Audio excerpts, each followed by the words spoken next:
hrle from Bochum University, and he's going to talk to us about accurate reflection arrangement. Thank you very much.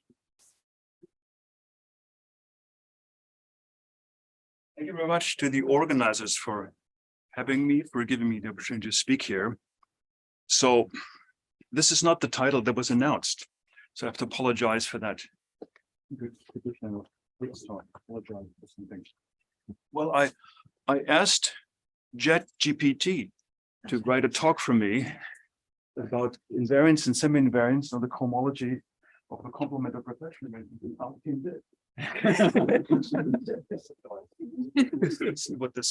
Where this takes. Actually, no, kidding aside, I wanted to talk about more recent stuff that Rick mentioned. There's a long history of work with Götz and Matt on this other topic. I'll talk about it some other. Why did I choose to talk about that? Well, Paul Mücksch and Tran were supposed to be here, and one of them would have talked about that, and I'd like to promote their work. There's a young postdocs, and so I thought this is more important than talk about this old work with Matt. Okay, so hopefully they'll apologize. So accuracy is a notion that I'd like to promote. It's a new notion of freeness that showed up indirectly in Vic's talks with these exponents. I'll explain all that in detail. And I'll start with the motivation where this really comes from. So in 83, Orlik and Solomon, they computed the characteristic polynomial having restriction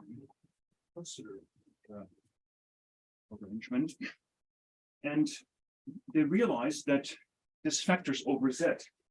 And better still, they realized that when you fix a D between 1 and the dimension of the representation, then you can always find a description that actually realizes the first D of these exponents of the Coxeter range. When you order these exponents, so there's always a restriction that, as a factorizing characteristic polynomial that peels off the first D exponent. Well, and in the view of Turow's factorization theorem, it says if you have a free arrangement with factors into linear terms, and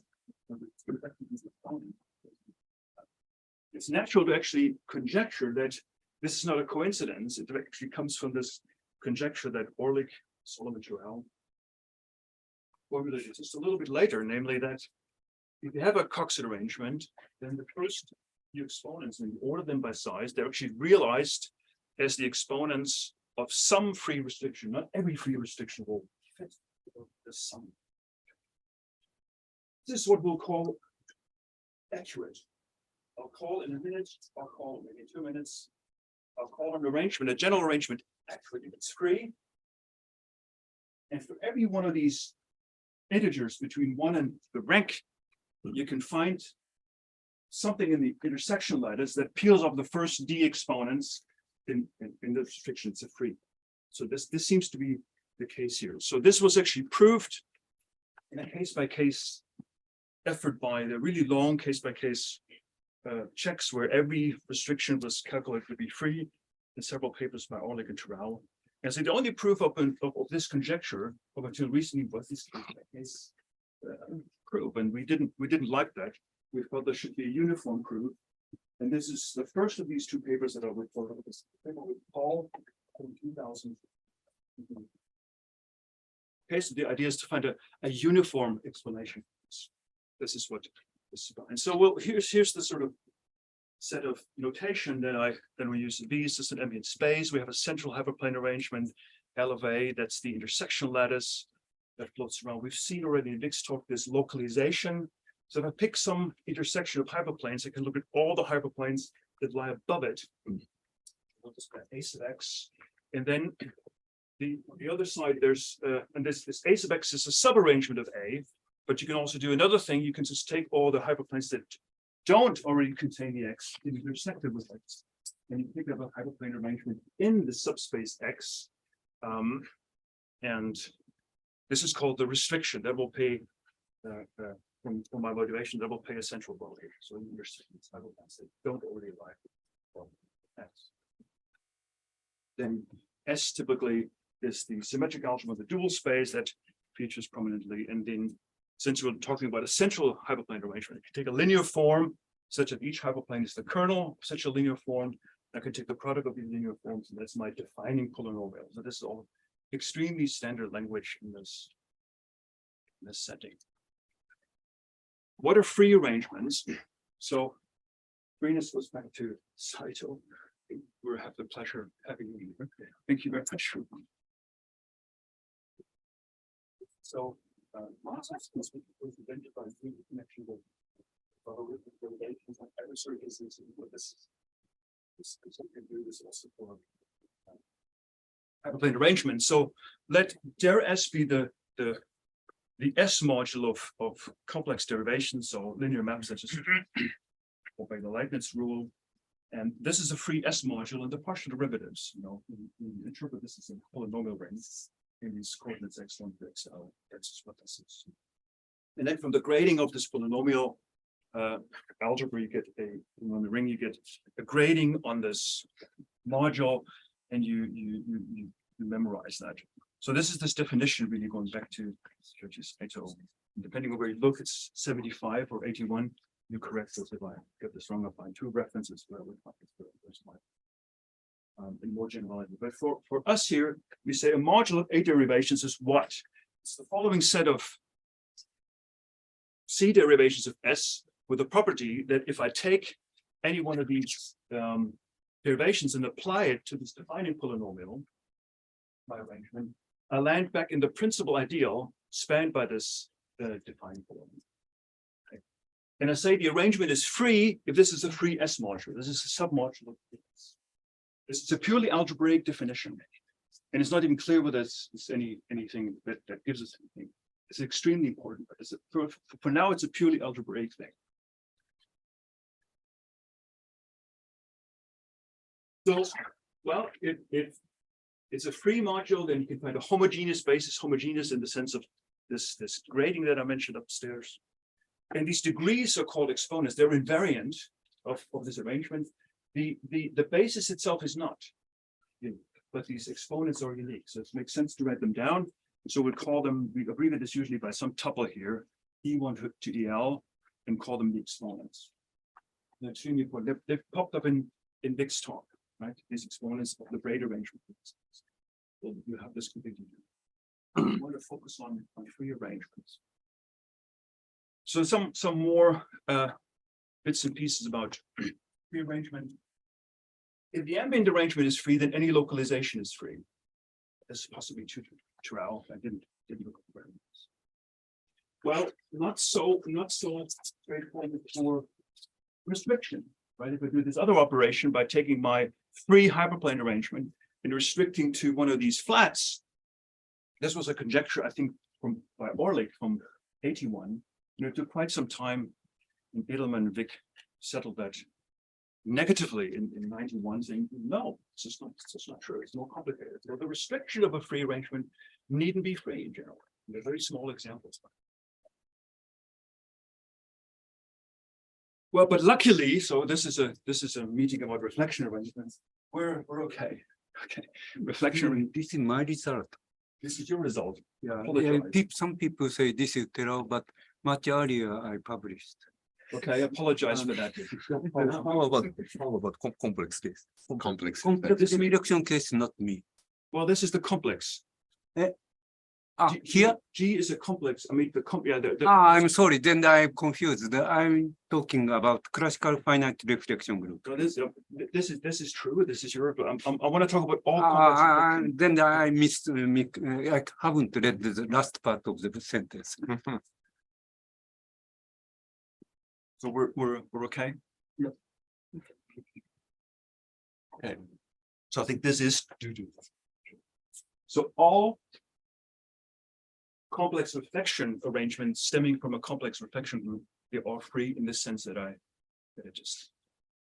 Or better still, all restrictions of complex reflection groups, they're also free. That's again due to there's no uniform proof. This is again due to this work that I mentioned before, Orlik Hrle. It's in the Coxeter case. And in their book, they do this, the standard book in the complex case of the dimension 3, and then it was forgotten about for some reason.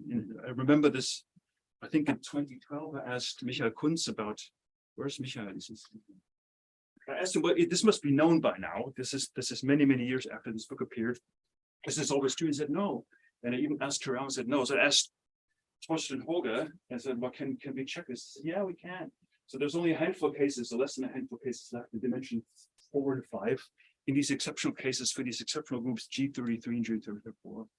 And yes, they're free. So, but the basis is not anything particular to write home about. Anyway, so every restriction of every complex reflection arrangement is free indeed. Well, there's a famous construction that's also, I think, due to Durow, of building up free hyperplane arrangements, just adding one hyperplane at a time in controlling these exponents. It's called the addition-deletion theorem. So let's use this notation. A is just my arrangement. I pick a hyperplane, and there's a deleted arrangement that I'm going to just take this one hyperplane away. And the restriction A double prime is the one where I restrict to this fixed hyperplane H. And we call this triple with respect to this hyperplane A. And then there's this famous and fantastic result that says, if you have a non-empty arrangement, you fix a hyperplane, and any two of the following statements imply the third. So that's actually 3 theorems packed in one theorem. So it says, if this ambient arrangement is free with exponents E1 up to EL, the derivative arrangement is free with E1 up to EL minus 1. So one exponent is reduced by 1. Okay. And then the third statement is the restriction is free, where you just chuck out exactly that exponent that differs in these two previous arrangements. And moreover, if the first two assertions are true, then all of this. It's called the addition deletion. And you can imagine you could start with the empty arrangement, which is free, and you add one hyperplane at a time, obeying these rules, and then you can construct hyperplane arrangement this way. And actually, this is called inductive freeness. You inductively build them up. And this is this concept, you start with the empty arrangement. So this is a strange thing. What's the empty arrangement? That's your ambient vector space without any hyperplanes.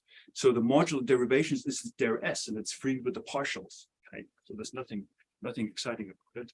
And then you just say, well, if you have a hyperplane arrangement, which is not empty, you find a hyperplane such that the restriction is in this class, and the deletion is in this class, and the exponents fit according to this addition deletion theory.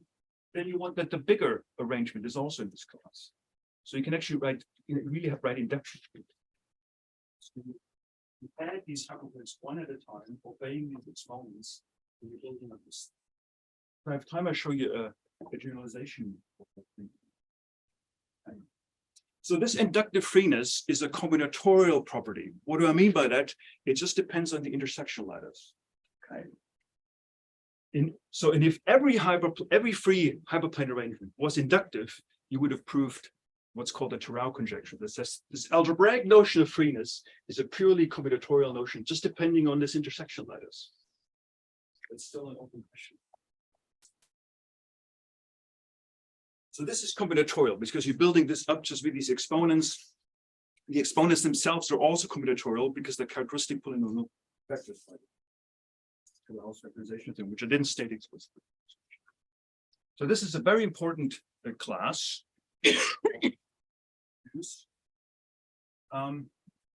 So again, do we know any interesting classes? Yes. All your favorite examples, all your Coxet arrangements are indeed inductively free. In fact, it's even better. They're hereditarily inductively free. Every restriction of them is also inductively free. So that's not an obscure notion. It's actually what you know, the favorite arrangements. It's a sort of article about 10 years ago. Pretty recently, actually, these notions existed in the 80s and the 90s. Okay, so I want to come to this notion of accuracy. I gave you this motivating example before. This is exactly what this is. Now I have a little notational thing here.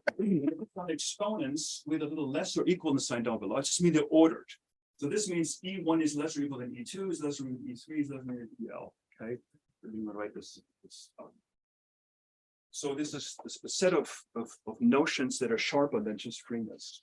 So the first one just mimics exactly what we had from this conjecture. I say an arrangement is accurate.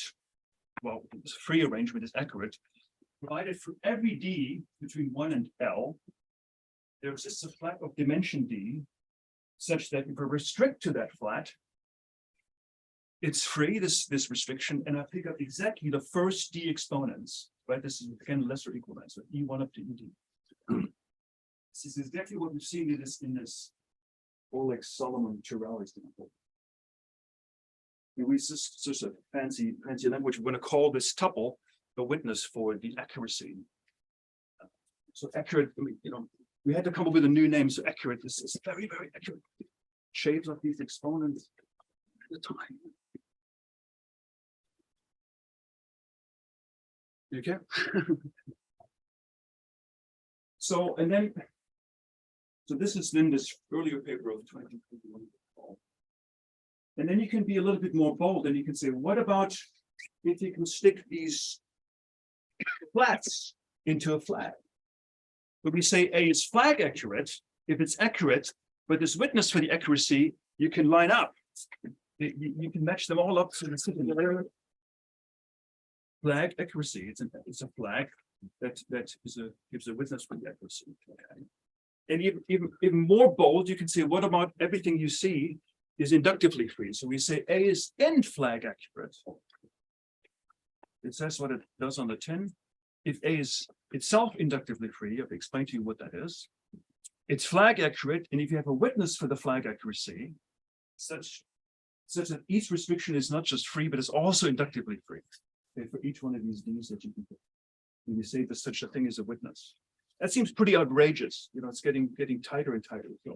But in fact, we have examples that discriminate between these different notions. Okay, so we have examples that are actually accurate but not flag accurate, and we have examples that are flag accurate but not in flag accurate. And I will show you some in the realm of reflection measurement.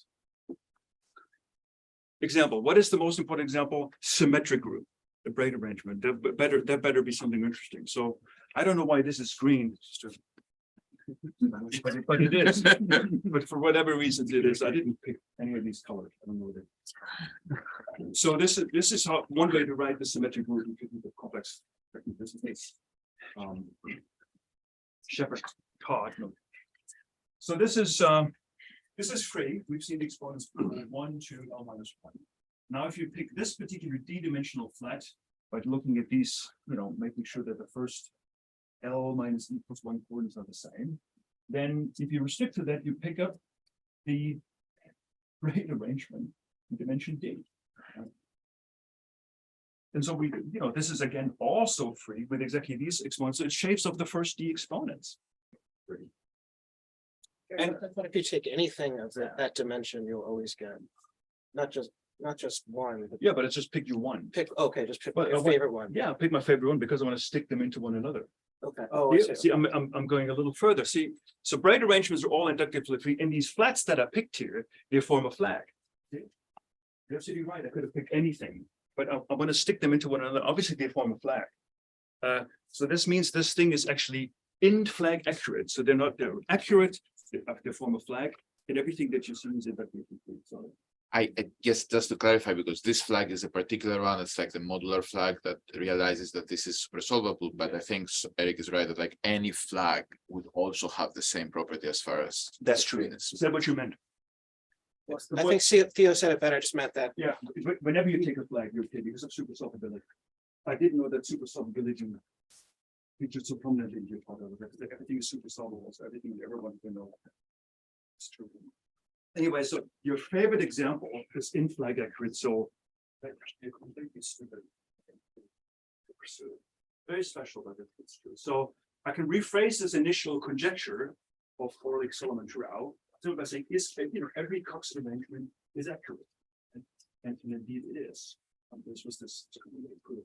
Of course, you cannot ask. I want to have a uniform proof, and we gave a uniform proof for Weil arrangements in this earlier paper, using this notion I indicated here in bracket of MAT-freeness. If I have time, I'll tell you what this is. MAT-freeness is due to Kunz and Mücksch, and this particular notion. It's a generalization of this addition deletion theorem of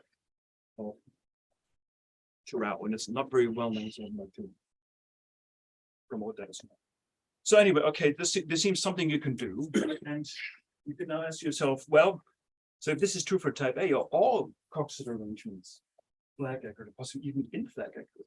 Somebody, It's only the coincidentals. you want to bet? I can do 10 pounds. That's it. Yeah. Witnesses. From the real ones. Your Wait, what is witnesses it? now. Witnesses of this bet. Or a good bottle of single malt. I'm only talking about the real, by the way, restricting in the real reflection arrangements. The bet doesn't apply in the complex ones. No, the real. We're just talking about Coxeter arrangement. Yeah. You all heard it? Did we say a single malt? How about a cola? Then- Take it back there. Cola 835. Seems pretty confident. I don't know. Stay here. Don't touch that dial. How about this teaser word? Okay, here, let's hang in there. I want to introduce another notion which is related to this. There's several freeness notions. This one is due to also not all that well known. I'm going to promote that as well. So Abe calls a arrangement divisionally free. That's just a name, first of all. If you can find a flag of flats such that the characteristic polynomial of the restriction to the smaller guy divides the characteristic polynomial of the restriction to the larger guy for each one of these guys. That's just a definition. But the important thing is, that's why I call it theorem definition. Abe proves each such thing admitting a divisional is actually free. This is a strengthening, if you wish, of the addition part of the Hrle addition theorem. You take it back, but it's too late now. I just ordered this cola. I know. Yeah. Anyway, just hang in there. So this is called divisional freeness, and let's make just some remarks. Now, if something is flag accurate, and we've seen, there are examples now, I'll show you more, then of course it's accurate. Flag accurate implies accuracy, and it's also divisionally free because a witness for the flag accuracy is automatically a divisional flag for accuracy, right? A witness for accuracy.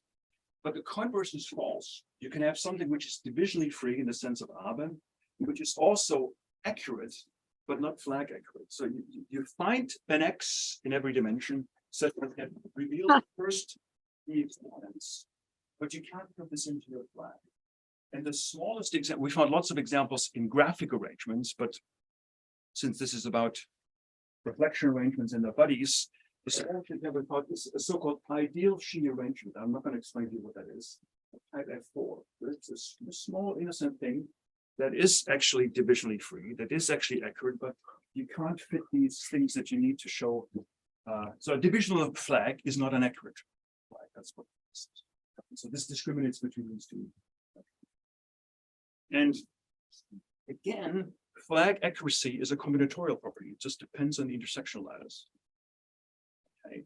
And ditto, of course, for in-flag accuracy.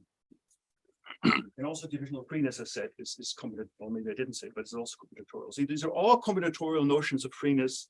If you like, this Hrle conjecture is true in these classes. We do not know where the accuracy itself, despite the fact it's implied by. Okay. Finally, on to accurate reflection arrangements. So this is a combination of the results from both of these papers. So the one with Tan is just from earlier this week. So let G be now a complex, not a real, a complex reflection group with reflection arrangement A of G. Then something is flag accurate if and only if it's divisionally free.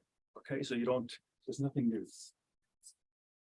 And I can tell you exactly which ones these are. This is the case if and only if G has no irreducible factor as a work to one of these monomial groups. So apologize for not explaining exactly what this is. I assume you know what this is. These are in this series of these monomial groups, GR1. Now this is the smallest one. but you have to be at rank at least 3, and L has to be at least 3. Or it's these 5 exceptional groups, G24, G27, blah, blah, blah. Okay. That's just it, and it's not very difficult. Once what happens is the proof uses the classification, obviously, of divisionally free reflection arrangement that has done that. In the same paper, we introduced this notion, and in this earlier paper with Paul, we actually proved that accuracy and divisional freeness coincide for a reflection arrangement, and the proof just goes through. You just check these exponents and everything, and see that these guys that you have actually form a flag. You look at these tables in the back of the book of Paulik Corral. It's almost child's play.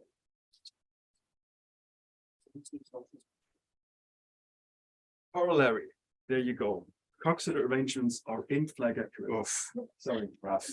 And that's again, that's like Cox arrangements don't fit as exceptions here, and they're flag accurate, and they're hereditarily inductively free, so they're obviously in flag accurate.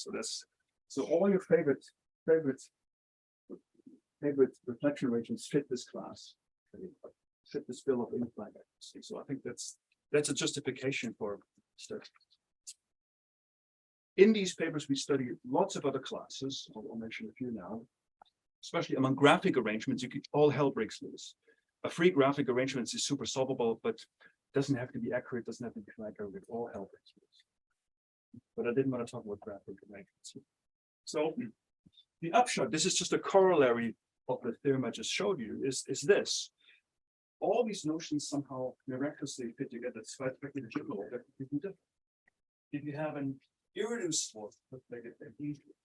irreducible complex reflection group with its reflection arrangement, and let's put G31 aside. We'll explain in a minute why. Then all these notions that I showed you, they coincide. Accuracy, flag accuracy, in flag accuracy, divisional freeness, and inductive freeness is all the same thing. So this tells you that reflection arrangements are very, very, very, very, very special. Because these notions are all different. As examples for all these notions to discriminate. So what does the proof involve? Well, it uses this theorem above and the classification. Of course, we need to know what are the inductively free reflection arrangements, and that was done many years ago together with Torsten. And what about the G31? Well, G31 itself is just not inductively free, so it can't be inductively in flag accurate. That's the only reason. But G31 was not excluded in the previous theorem, so G31 actually it's accurate, it's flag accurate, and it is divisionally free. But of course, it's not additional. That's the reason why you have to. Well, and then we go on and do stuff about restrictions of reflection rate. I didn't want to do that. But there's just a comment on how to do all these proofs. There's some very clever trivial things you can do. And here's an inductive, trivial inductive thing. So imagine you had an inductively free arrangement A with its exponents E1 up to EL, again ordered by size. Then this arrangement is in flag accurate if and only if there exists k linearly independent hyperplanes, such that for some k, such that the restriction to the intersection of these guys shave off the first L minus. And this restriction itself is in flag. So this is obviously and in particular, it's enough to do this for a single hyperplane. So this ambient thing is in flag accurate if and only if there exists a single hyperplane, so that if you restrict to that hyperplane, it's in flag accurate and it shaves off the highest exponent. And for this doesn't quite work so well for accuracy. The reverse implication of this last statement works, yes, but not the forward implication. So if you have something that is right, if a to the x is in flag accurate, a to the h is in flag accurate, then of course, and it shaves off the last exponent, then of course a is in flag accurate. It is inaccurate, sorry.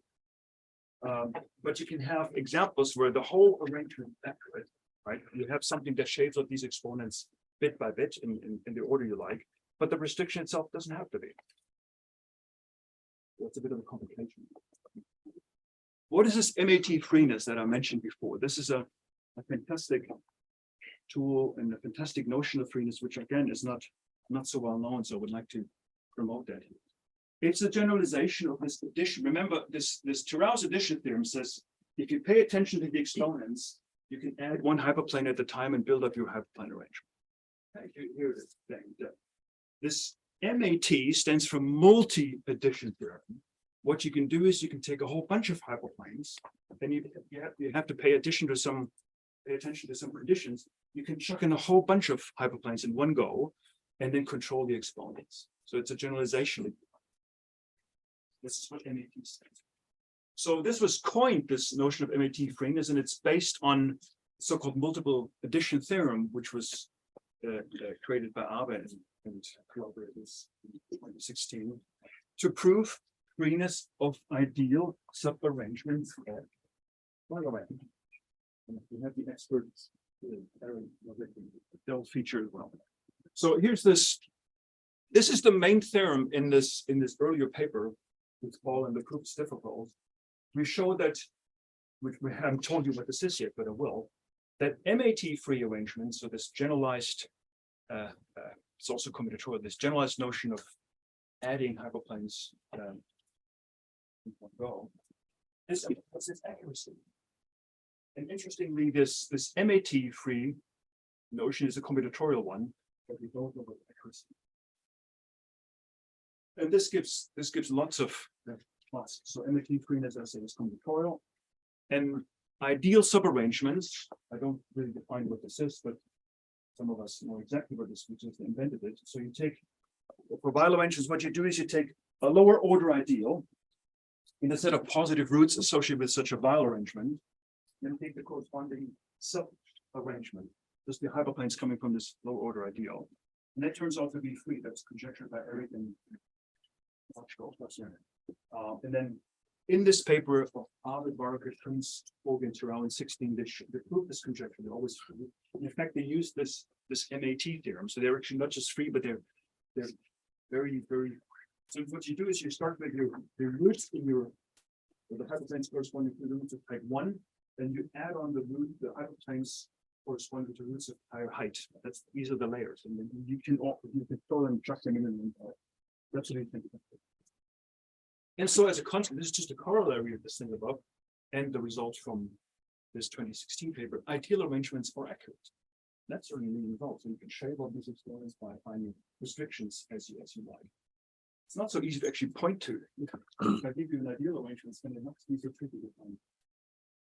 So what in this new paper with Tan, of course, our idea was prove these ideal arrangements are actually flag accurate, okay? But we didn't get very far. We could stop it. Of course, why is 8 so important? Why is 8 so important? It's a so it's true for all the exceptional. And it's, of course, we calculate a little bit more, but for the longest time we thought they must be easy, right? So we know these ideal arrangements have this accuracy. You can for each dimension you like, you can find the restriction that shapes up these first exponents. And we believe that should be easy to prove this flag. It's not easy at all. So we gave up for now. Let me, before we close, just look at another class of Coxeter type arrangement that is associated in this business. Extended Sheen, extended ideal Sheen arrangements, they have to do with this. And extended Catalan. I'm not going to define what they are, but there's sort of you affinize, your Coxeter arrangements in the appropriate way and look at the cone over that. I think Mosaic will talk about the freeness conjectures these things due to so they'll pretty sure that Mosaic will explain that's exactly what these things are. So what we show in this earlier paper, they're all accurate. And this is something new. So they're free, and we know the exponents, like for Xi, it's 1 plus k here, k times the Coxeter number, something like that. And you can find restriction that shave off these exponents as well. And also, it's a little bit more complicated for the Catalan arrangements, the exponents of the Weil arrangement. Anyway, so in this, of course, we went down the flag accuracy of these guys. Again, we couldn't quite prove everything we wanted. We showed that the extended arrangements, sorry about this, and M now The M is the K above its. They're actually the extended shear arrangement, they're all flag accurate. So you can actually line up these spaces, these flags, these flags that you restrict to into a grid. And the extended Catalan arrangement, these of Lincoln type A, B, or C, they're also flag accurate. Couldn't quite do the exceptional ones, and couldn't quite do the rotation. But it was a conjecture that it's possible. We didn't always line them up. You know, I mean, this M is random, you don't have control over. I mean, of course, we've done plenty of experiments. Paul has done plenty of experiments to convince us that this is true, but we don't think it is. There's much finer notions of freeness around.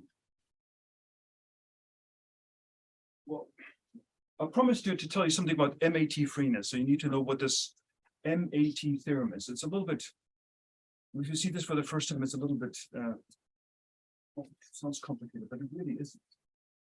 So imagine you start with a free arrangement, let's call it A prime. It's nothing to do with this A prime that I had before. And let's look at it's free, so it has exponents, and I want to order them again by size. One is less than. And imagine P is the multiplicity of the highest exponent. So that means I go up to L minus P, and then L minus P plus 1, they're all the same up to E. Let's call this E. And imagine I want to not just add one hyperplane, but Q hyperplanes in one go. So I take Q hyperplanes, none of which is already in my hyperplane arrangement. Okay. And I want to chuck them all in. That's the idea. Still maintain. That's the idea of multi-addition. And you need some conditions. So the first thing is I need to be able to control the restrictions. So what I do is AI double prime. This is, I take the old arrangement, A prime, chuck in one of these new hyperplanes and restrict to it. Okay, that's exactly no. You need to chuck it in and restrict to it. Okay, that's my AJ double prime. And then I have three conditions, and don't be scared where they look. You've never seen them before. They look horrible, but they're very natural. They just extend what you know.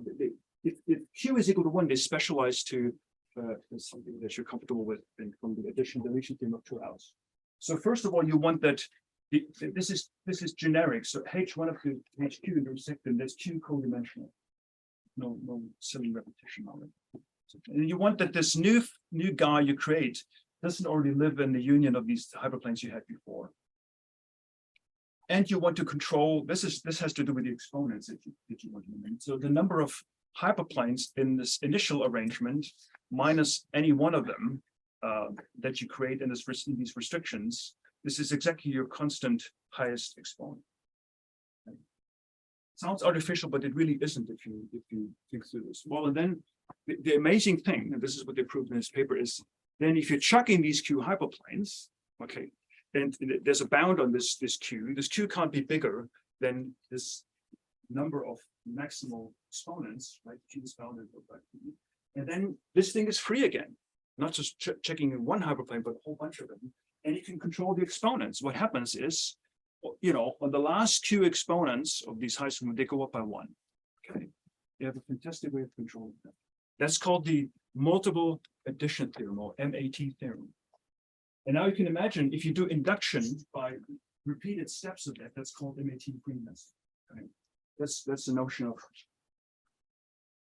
conservation. So I'll explain that. So if you take, again, you have an A prime and H1 up to HQ as in this theorem that I just showed you.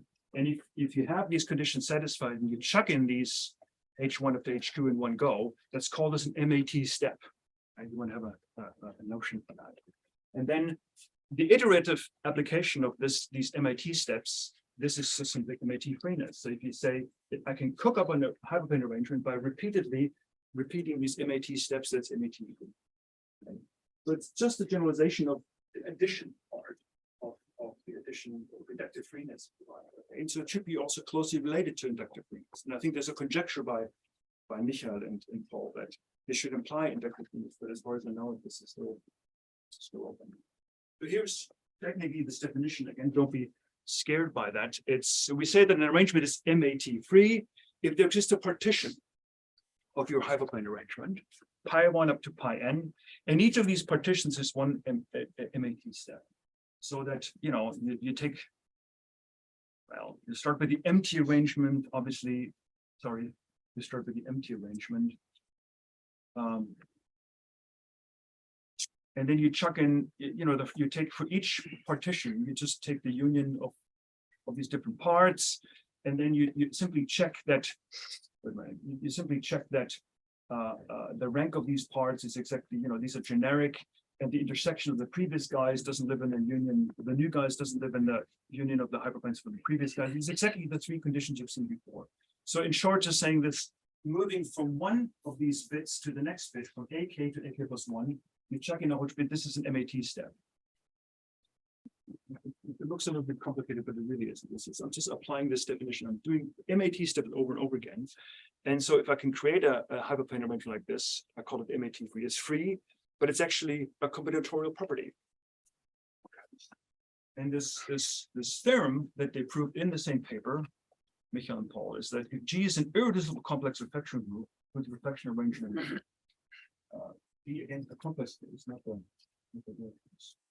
and if you stay away from G32, now it's not a misprint, it's not G31, G32, then A is MAT free if it's inductively free. Remember before we had some equivalence between accuracy and divisional freeness. Here it's the equivalence between MAT freeness and inductive freeness. And both notions are combinatorial.